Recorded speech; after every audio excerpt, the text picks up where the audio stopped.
ডাইনি মনের খুশিতে পরপর 4-5টা পিঠে খেয়ে নিল। পিঠে খাওয়ার পরই সে ভাবলো, না, এইভাবে পিঠে খেলে তো চলবে না। এই কটা পিঠে তো এক্ষুনি শেষ হয়ে যাবে।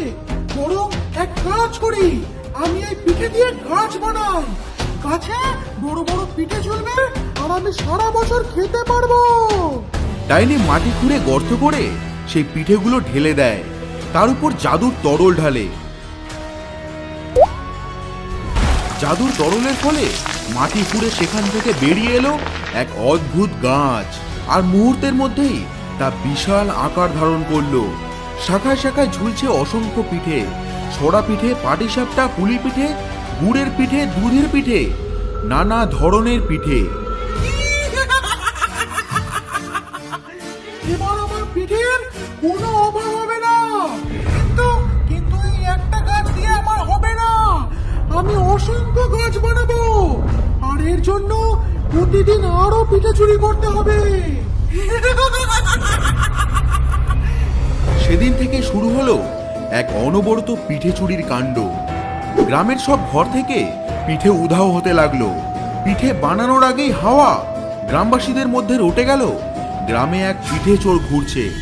শেষমেশ গ্রামবাসীরা অতিষ্ঠ হয়ে এক সভা বসালো গ্রাম প্রধানের বাড়িতে।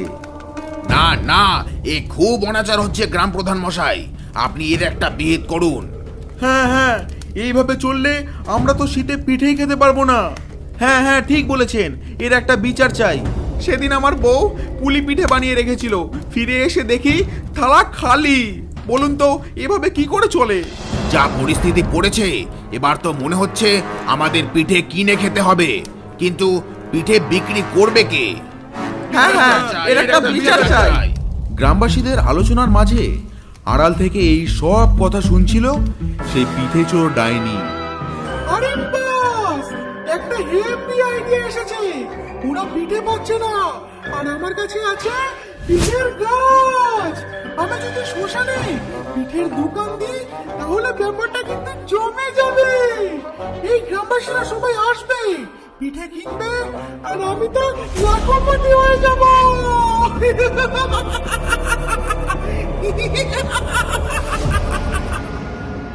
এই ভেবেই ডাইনি ফিরে আসলো শ্মশানে। তার সাথে কাঠ, দড়ি, হাতুড়ি পেরে দেখতে দেখতে কয়েক মিনিটেই একটি দোকান বানিয়ে ফেললো। দোকানের নাম দিল ডাইনির পিঠে। দোকানের চারিদিকে কুয়াশা, কবর, ভাঙা চুল্লি, আর তার মাঝে সাজানো পিঠের দোকান।